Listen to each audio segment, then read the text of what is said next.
the once great political analyst and foreteller, Mutahi, has sold his soul to the devil. And now he's employing his energies fully to make us love this duo, the Raila Ruto betrayal. He wants us to buy it and he wants us to be happy for it. But is the country going to accept that? For that and much more on this episode of The Big Man Reports. When opposites unite, a new order of things is birthed.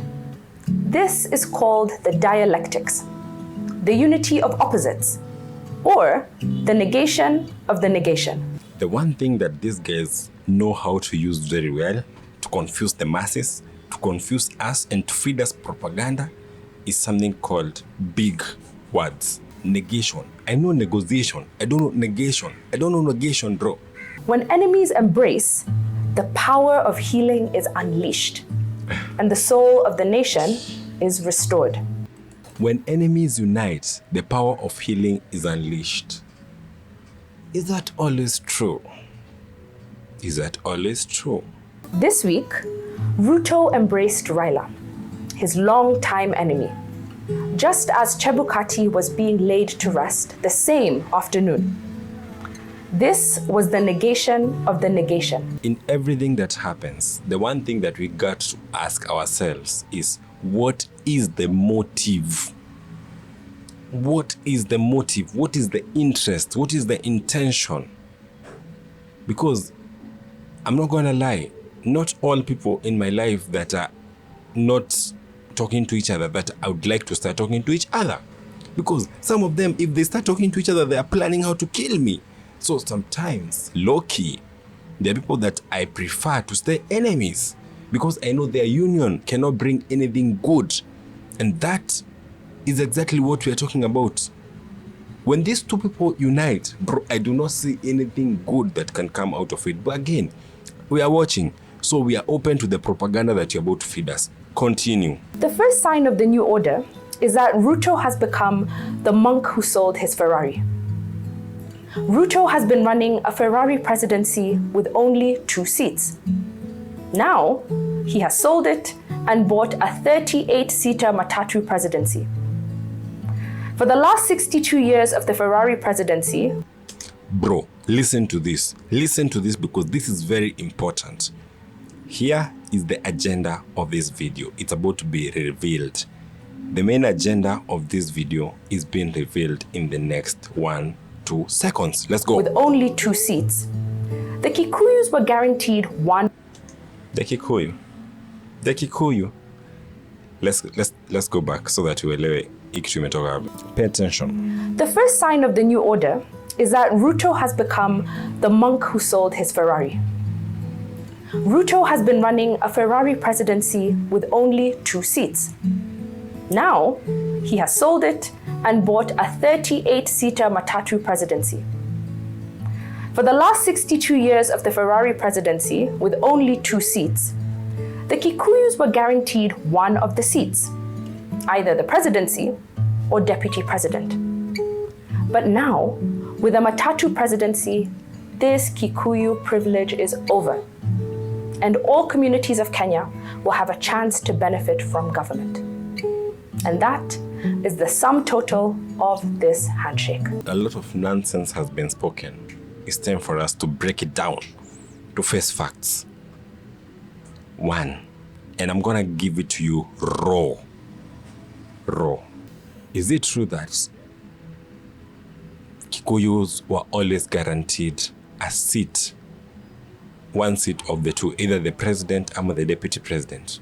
It's a lie. When Moi was president, Mudavadi was vice president. Is Mudavadi a Kikuyu? Lies. Was Saitoti ever the vice president? I guess. Is Saitoti Kikuyu? No. In short, what you're trying to tell us is nonsense.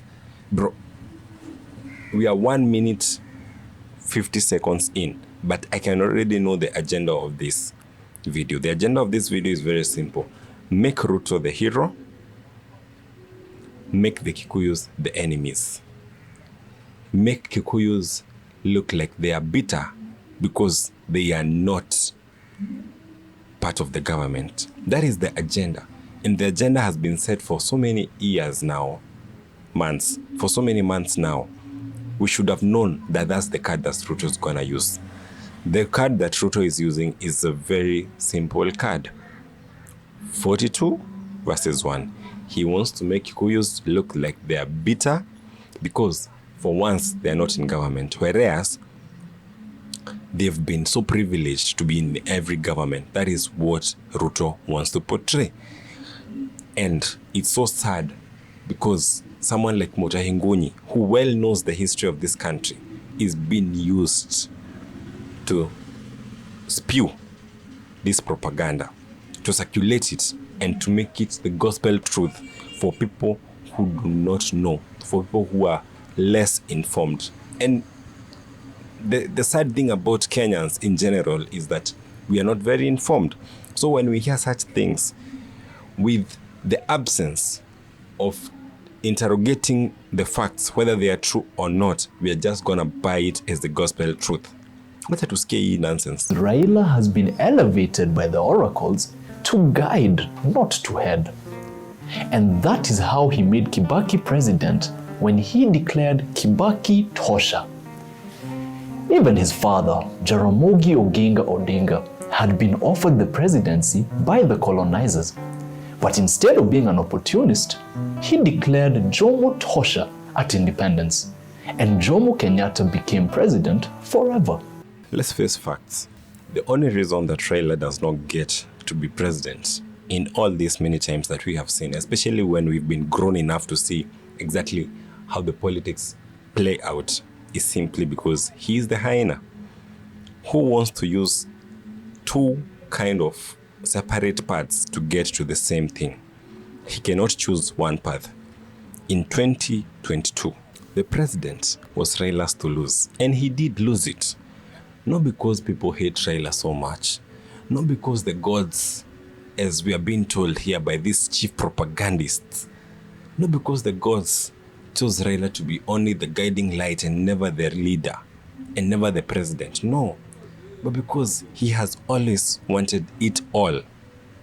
He wanted to be friends with Uhuru Kenyatta and reap from the benefits of a handshake, and still he wanted people to choose him as their leader, which is impossible. You cannot join the government that you criticize and run against it. It's impossible. That's the same thing that is going to happen now. He has chosen to join the oppressor. Even if he was to run in 2027, he would never get the presidency. Not because the gods have said that Raila is only going to be the guide, but because Raila is a greedy leader. Now the gods have called Raila to guide Ruto. And the KICC ceremony of Friday was a declaration of Ruto Tosha. But it was also a declaration of liberation for the dominated communities. You hear the propaganda? What he's trying to tell you in very much English, is that it is time for the other tribes now to be free, because Kikuyu has been dominating you, and that's why you've not succeeded as communities. Listen again, so that you understand how dangerous what these human beings who have sold their souls to Ruto, how dangerous it is that which they are saying. Skia. But it was also a declaration of liberation for the dominated communities. Somehow these humans want to think in their very narrow-minded way of thinking that they are going to continue ruling this country for a very long time, and they're going to say exactly how much they plan to rule this country by alienating one community, as if it's only one community that is suffering from this bad governance of President Ruto. You guys, every time I look at someone who is beating the drums of William Ruto and Raila Odinga, bro, it really disgusts me.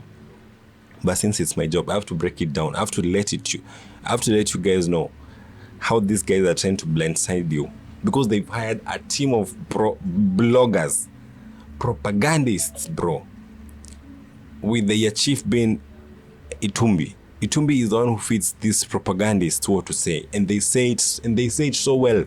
They articulate matters so well. It is sad that the people who fight for good are not even halfway as talented as these people who fight for the dark. It is sad.